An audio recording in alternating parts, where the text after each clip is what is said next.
তো স্টুডেন্টস, আজকে আমরা পড়ব মোমেন্ট ডিস্ট্রিবিউশন মেথড। ডিফ্লেকশন মেথডের মধ্যে দুটো ভাগ থাকে, একটা হলো মানে দুটো উপায় দিয়ে ডিফ্লেকশন মেথডের ক্যালকুলেশন করা যায়। একটা হলো মোমেন্ট ডিস্ট্রিবিউশন মেথড আর একটা স্লোপ ডিফ্লেকশন মেথড। আজকে আমাদের কাজ হলো মোমেন্ট ডিস্ট্রিবিউশন মেথডটা দেখা।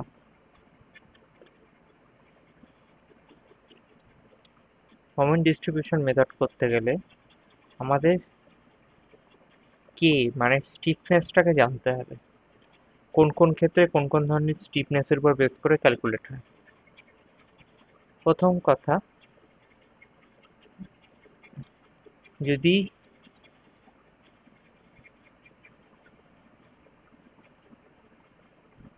এন্ড ফিক্সড হয়, একটা এন্ড, এই যে ফিক্সড এন্ড এ পাশটা, তাহলে কি হবে, তাহলে এই যে মোমেন্টের ফলে মোমেন্টের ফলে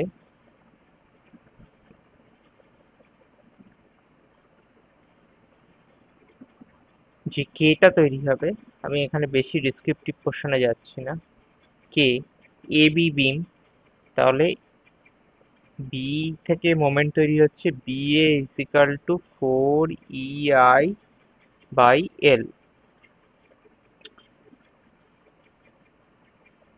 যদি ফার এন্ড মানে যেখান থেকে মোমেন্ট তৈরি হচ্ছে উল্টো দিকটা যদি হিঞ্জ হয়, তাহলে কি হবে, বিএ সরি 3 EI বাই এল। আর যদি ফ্রি হয় তাহলে জিরো, মানে 4 EI by L, 3 EI by L আর জিরো, এই তিনটে। তাহলে আমি একটা ছোট একটা কে এর অঙ্ক করে নিই। যদি এরকম একটা আঁকা দেওয়া থাকে, এই একটা বিম, এপাশে একটা ফিক্সড, এপাশে ফিক্সড, এপাশে হিঞ্জ, এপাশে ফ্রি, তাহলে এখানে মোমেন্ট তৈরি হলে কোন দিকে কিরকম তৈরি হবে। তাহলে কে ওর থেকে, ও থেকে কি ফিক্স, তাহলে 4 EI by L. K O B, B হলো হিঞ্জ, তাহলে 3 EI বাই এল।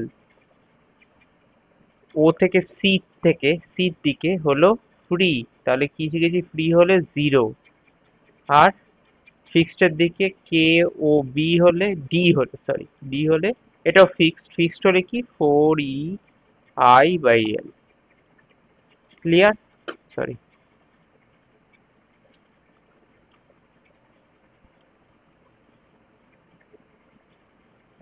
এক সেকেন্ড, কি এসে গেল। হুম, হলো।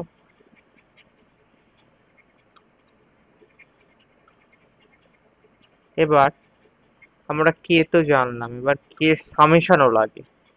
কে সামেশন কি করে, যোগ করলে কি হবে, তাহলে 2 EI by L, EI by L, 4 EI by L, এগুলো সব যোগ করলে 7 EI বাই এল, এরকম একটা এসে যায়। জাস্ট আমি বললাম সামেশনটাও লাগবে মোমেন্ট ডিস্ট্রিবিউশনের জন্য। তারপর আর কি লাগে জানতে, ক্যারি ওভার।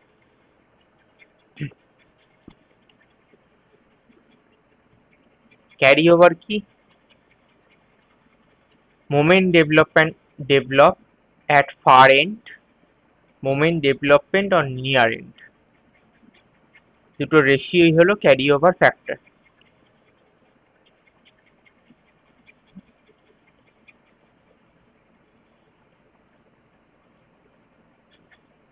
যদি যেখানে মোমেন্ট হচ্ছে হিঞ্জের দিকে হিঞ্জ হয়, ফার এন্ড যদি হিঞ্জ হয়, মানে এই পাশে মোমেন্ট তৈরি হচ্ছে, এদিকটা হিঞ্জ, তাহলে তার এম এ কি হবে, জিরো।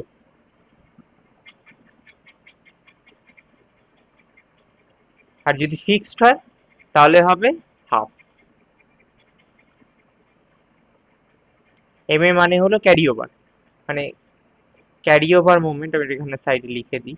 যদি ফিক্সড হয় তাহলে COF হলো হাফ। আর যদি হিঞ্জ হয় ফারেন্ট, তাহলে ক্যারি ওভার ফ্যাক্টর হলো জিরো। ঠিক আছে?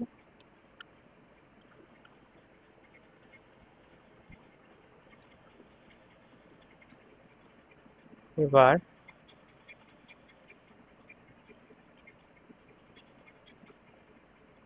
এগুলো নিয়ে মাথা ঘামিয়ে লাভ নেই, আমি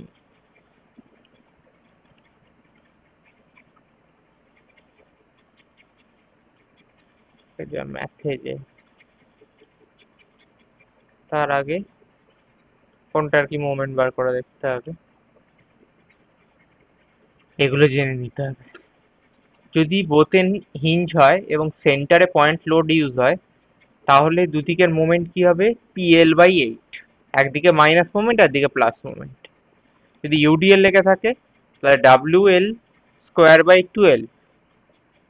যদি আনইকুয়াল ডিস্টেন্সে থাকে তাহলে PAB মানে শর্ট ডিস্টেন্সের স্কোয়ার/L², একবার লার্জ ডিস্টেন্সের স্কোয়ার মানে PA²B/L², ওটা মাইনাসে হবে। যদি ইউভিএল লেগে থাকে তাহলে কি হবে, WL² তোর তোমার যে দিকটার থেকে উঠবে মানে শর্ট, এই যে এর পয়েন্টে, এটা হলো WL²/30, আর যে দিকটা হাইট থাকবে ইউডিএল এর মেন সব থেকে বেশি লোড যেদিকে থাকবে সেটা WL²/20। ট্রায়াঙ্গুলার হলে 5/96 L², একটা প্লাস একটা minus. Half portion of the UDL হলে থাকে, এগুলো এই পোর্শনে এগুলো কমপ্লিকেটেড জিনিসগুলো লাগবে না আপাতত। এবার যাওয়া যাক একটা অঙ্কে।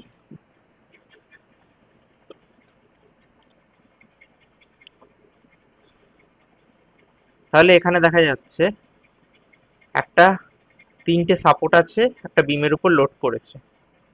এবার কি করে আমরা ক্যালকুলেট করব, প্রথমে প্রত্যেকটা এনকে ফিক্স ধরে আমরা প্রত্যেকটা সাপোর্টকে ফিক্স ধরে আমরা এর মোমেন্ট বার করব। এটা কি সেন্টারে লোড পড়েছে, সেন্টারে লোড পড়লে ফর্মুলা কি, এই যে একে নিলাম দুপাশটা ফিক্সড করে, কি PL/8 বা W²/8, তা করে এক পাশে +50 একবারে -50 বেরোলো। তারপর কি, এখানে ইউডিএল আছে, আর টোটাল ইউডিএল এর ফর্মুলা কি, দুপাশ ফিক্সড থাকলে WL²/12, দুপাশ বের করলাম WL²/12 দিয়ে। এটা হয়ে গেল আমাদের ফিক্সড মোমেন্ট বের করা। প্রথম স্টেপ কি, প্রত্যেকটা মেম্বারের ফিক্স ধরে তার ফ্রি এন্ড মোমেন্ট বার করা, দুটো ফ্রি এন্ড মোমেন্ট বেরিয়ে গেল। এবার আমরা বের করবো ডিস্ট্রিবিউশন ফ্যাক্টর।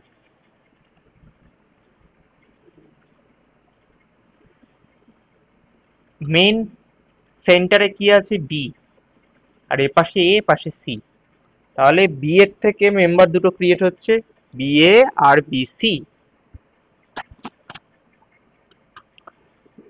এবার আমি কি শিখিয়েছিলাম, ফার এন্ড ফিক্সড হলে কি হবে, 4EI/L। তাহলে কে কি, 4EI/L, নিচেরটা 4EI/L। 4EI/L একটা হলো 8, 4 4 8, আর এ পাশটা হলো 4। তাহলে বি এর দিকে 8, এটা 4, তাহলে কি বলে EI/2 EL, আর একদিকটা EL। এবার সামেশন অফ কে কি, এ দুটো যোগ করে দিই, যোগ করলে কি হয়, 3/2 EI হলো। এবার ডিস্ট্রিবিউশন ফ্যাক্টর কি করে বেরোবে, কে বাই সামেশন অফ কে। তাহলে কে এখানে কি আছে, EL/2 ডিভাইডেড বাই 3/2 EI, করলে কি 1/3 আসলো, আর নিচেরটা করলে কি হবে, মানে EI/3/2 EI করলে কি হবে, 2/3 পেয়ে গেলাম। এবার আমাদের মোমেন্ট ডিস্ট্রিবিউশন টেবিল বানাতে হবে, এরকম একটা টেবিল বানিয়ে নিলাম। এটা এ পয়েন্ট, এটা বি পয়েন্ট, এখানে সি পয়েন্ট লাস্টে, এটা বি পয়েন্ট, বিমটার মতন। এবার আমার ডিস্ট্রিবিউশন ফ্যাক্টর কি, এই দিকটার ডিস্ট্রিবিউশন হলো মানে বি টু এর ডিস্ট্রিবিউশন ফ্যাক্টর হলো 1/3, আমি 1/3 লিখে দিয়েছি এখানে। আর B2C এর ডিস্ট্রিবিউশন ফ্যাক্টর হলো 2/3, লিখেছি। এবার একদিকে প্লাস একদিকে -50, ফিক্সড এন্ডের দিকে মাইনাস মোমেন্ট হয়, ফ্রি এন্ডের দিকে প্লাস মোমেন্ট হয়, যেন এই পাশটা মাইনাস মোমেন্ট, এই পাশটা প্লাস মোমেন্ট। তারপরটা কি আছে, +33.33 আর -33, এপাশে +33.33, এরপরে -33.33 করে দিলাম।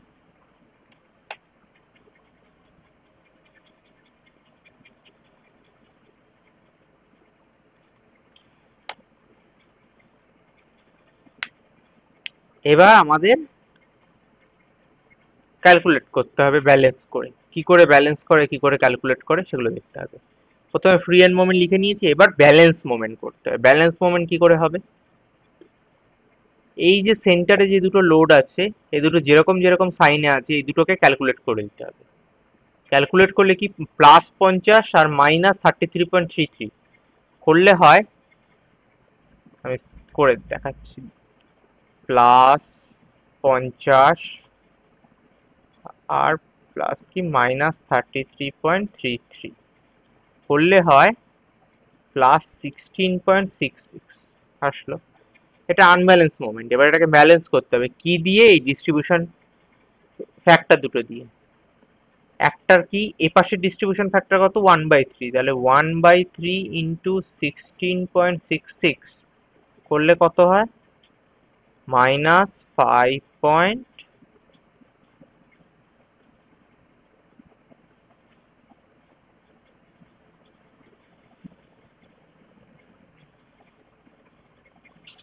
সরি, প্লাসে এসছিল, এবার এটাকে মাইনাসে নিয়ে যেতে হবে, 16.66। এবার এইটাকে করলে -5.56 করলাম, লিখে দিয়েছি দেখুন। এবার এপাশটা কি হবে, এপাশটা হলো ক্যারি ওভার ফ্যাক্টর 2/3 ইন্টু -16.66, তাহলে কি হবে, -11.11 হয়ে গেল।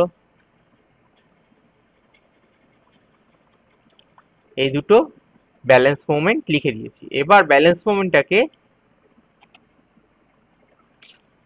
ক্যারি ওভার করতে হবে।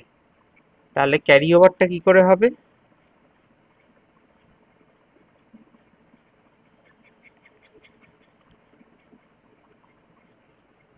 ক্যারি ওভার করতে গেলে প্রত্যেকটা যে ব্যালেন্স মোমেন্ট এটা অর্ধেক হয়ে যাবে, মানে ডিভাইডেড বাই 2, এটারও ডিভাইডেড বাই 2 করলে যে ভ্যালুটা আসবে সেটা হলো এটা, -2.73, আর এটা হলো -3.55।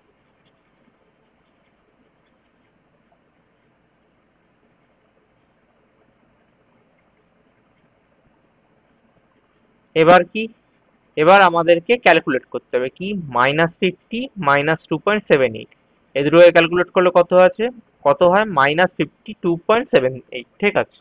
আর ওপর আর নিচের দুটো ক্যালকুলেট করলে কত হয়, +27.77, এই 33.33 আর -3.35। আসল জিনিস হলো এই সেন্টারটাকে দেখার, মোমেন্টটাকে ব্যালেন্স করা। এই দুটোকে যোগ করলে, প্লাস মাইনাস করলে বেরোয় +44.44, আর এই দুটোকে করলে আসে -44.44। তার মানে এই দুটো ইকুয়াল হয়ে গেছে, তাহলে এখানেই আমাদের হিসাব এন্ড। যতক্ষণ না এই দুটো ইকুয়াল হবে ততক্ষণ আমাদেরকে কন্টিনিউয়াস এই প্রসেসটাকে রিপিট করতে থাকতে হবে। তাহলে এটা করলাম, এটাই ফাইনাল এন্ড মোমেন্ট। তাহলে আমাদের ফ্রি এন্ড মোমেন্ট কি এসছে, 52.78, 44.44 আর 27.77। আর ফ্রি এন্ড মোমেন্ট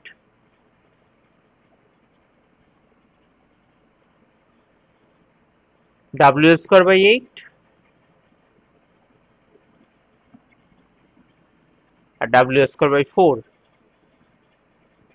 তাহলে এইটা হলো W²/8 করলে আসে 100, আর W²/4 করলে আসে 50। আর এটা হলো, আমি একবার এঁকে দেখাচ্ছি, জিনিসটাই এরকম আঁকলাম। প্রথমে আমরা এঁকে নেব ফিক্সড এন্ড মোমেন্ট, দেন আমরা আঁকলাম ফ্রি এন্ড মোমেন্ট 100, তারপর এটা যেহেতু ইউডিএল এরকম কার্ভ হবে এঁকে দিলাম।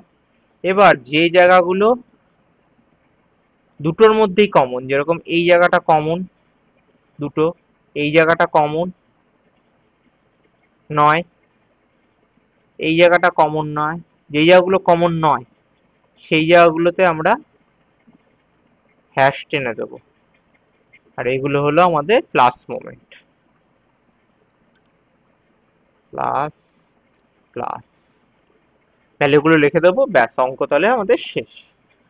আর একটা অঙ্ক করি, একটু কমপ্লিকেটেড অঙ্ক। তাহলে আজকে আমাদের মোমেন্ট ডিস্ট্রিবিউশন মেথডটা হয়ে যায়।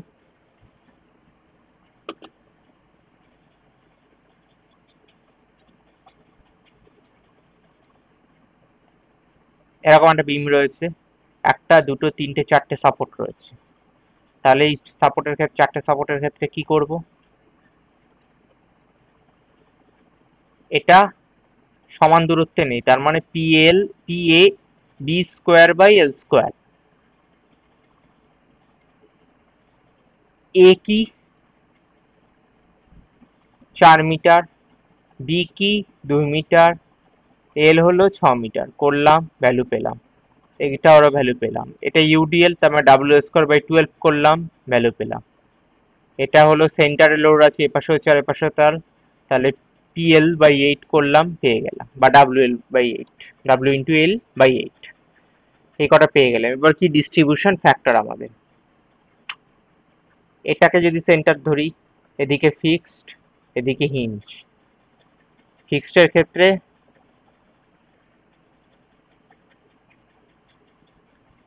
6 4 EI বাই এল,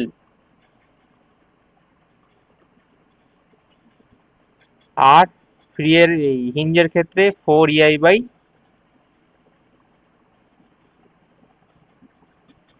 এল। আগে দাঁড়া, আমরা কি কি আগে নিচ্ছি সেটা দেখিয়ে দিই। আগে আমরা এইটা নিচ্ছি আর এটা নিচ্ছি, বি আর সি পয়েন্ট, দুটো জয়েন্ট লিখে নিয়েছি, বি জয়েন্ট সি জয়েন্ট। এবার মেম্বার, একটা হলো বি থেকে এ মেম্বার, একবার হলো বি থেকে সি মেম্বার।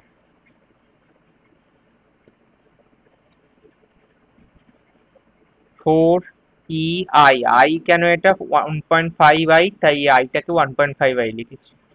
এল কত, 6 লিখে দিলাম। তারপরে এই পাশ থেকে এই পাশটা কি, 4 EI বাই 3, কারণ 3 মিটার তাই এল। তারপরটা কি, 4 EI বাই এল, এল এখানেও কত, এ পাশেও 3 হয়ে গেল। আর নিচেরটা কি, 4 EI বাই এল, আইটা দেখো 2 I আছে, ওই জন্য 2I নিয়েছি, আর এ পাশে লেন্থ হলো আই 8, সেই জন্য 8টা দিয়ে দিয়েছি। করলাম, এবার এইগুলো, এই দুটোকে যোগ করলাম, 3.33 EI, আর দুটোই তাই এসছে। তারপর এটা ডিভাইডেড বাই এটা, এটা ডিভাইডেড বাই এটা, এরকম করে, মানে summation K, summation K, sorry sorry উল্টো লিখে ফেলেছি, কে বাই সামেশন কে করে is equal to DA, distribution factor আমরা বার করেছি। প্রত্যেকটার আলাদা আলাদা ডিস্ট্রিবিউশন ফ্যাক্টর এখানে রয়েছে।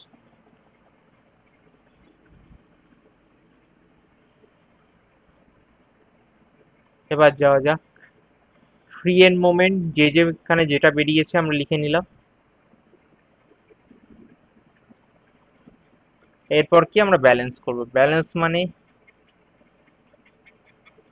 এটা আর এটার মধ্যে ক্যালকুলেট করলাম, যে ভ্যালুটা আসলো সেই ভ্যালুটাকে 0.429 দিয়ে গুণ করলাম। ও সরি, এই দুটোর ভ্যালুকে ক্যালকুলেট করলাম, যে সাইনে এসছে সেই সাইনটাকে উল্টালাম, প্লাসে আসলে প্লাস, মাইনাস প্লাসে আসলে মাইনাস, মাইনাস আসলে প্লাস। এসছে যেহেতু প্লাসে প্লাসে, সেই জন্য আমরা সেটাকে প্লাস থেকে মাইনাসে নিয়ে গেছি। দেন 0.429 দিয়ে গুণ করলে আমরা -16.44 পেয়েছি। আর ওটাকে 0.571 দিয়ে গুণ করার জন্য -21.88 পেয়েছি। এপাশে ওই দুটোকে ক্যালকুলেট করেছি, ভ্যালু এসছে মাইনাসে, -15, সেটাকে ওপরের ডিস্ট্রিবিউশন ফ্যাক্টর দিয়ে গুণ করলে এসছে, গুণ করলে কি এসছে 8.565। আর আরেকবারে 15 কে গুণ করলে কি এসছে 0.429 দিয়ে 6.435 আসলো।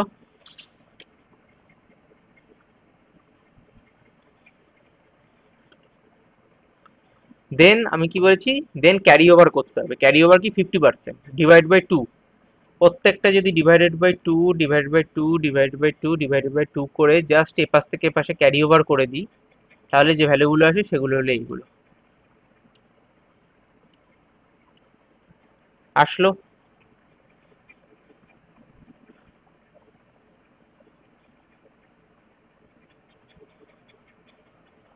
এবার দেখার বিষয়, এই দুই পাশ কিন্তু সেম আসেনি। যেহেতু সেম আসেনি, সেই জন্য আমাদেরকে ক্যালকুলেট করতে থাকতে হবে। সেম ভাবে ক্যালকুলেট করতে থাকলাম, এই দুটোর মধ্যে ক্যালকুলেশন, দেন সাইন চেঞ্জ, দেন ডিস্ট্রিবিউশন, এই ক্যারি ওভার মোমেন্ট দিয়ে গুণ, দেন ডিভাইড বাই 2 করে এপাশ আর এপাশে বসাচ্ছি, এপাশে বসিয়ে দিলাম, এই জিরোটা জিরোই রয়ে গেল। এই দুটোর মধ্যে ক্রস ক্রস ট্রান্সফার হলো, এপাশটা এপাশে ট্রান্সফার হয় না, ওই জন্য এই নিচেরটা আমরা জিরো করে দিই। এইভাবে ক্যালকুলেট করতে করতে আমরা যখন এইখানে পৌঁছালাম লাস্ট অব্দি, তখন দেখা যাচ্ছে 0.148, 0.019, মানে 0.1 অব্দি এক এসে গেছে, আর এপাশেও প্রায় 0 পয়েন্ট সামথিং অব্দি এক এসে গেছে। যখন এত কাছাকাছি চলে এসছে, তার মানে আমাদের অঙ্ক অলমোস্ট ঠিক আছে। দেন আমরা টোটালটাকে ক্যালকুলেট করলাম, ফাইনাল মোমেন্ট এগুলো বের করলাম। তারপর কি, তারপর আমরা বেন্ডিং মোমেন্ট ডায়াগ্রামটা আঁকলাম কি করে। এই যে 33.56 এই যে বেরিয়েছে লিখলাম, দেন 33.45 লিখে দিয়েছি, 17.91, 36.04, আর ফ্রি এন্ড মোমেন্ট 80 আর 60 আর 22.5। দেন যে পোর্শনগুলো আমাদের কোনো জায়গার সঙ্গে কমন নয়, ফ্রি, সেগুলোকে আমরা এরকম ভাবে হ্যাশ লাইন দিয়ে টেনে দেবো, তাহলে আমাদের অঙ্ক হয়ে গেল।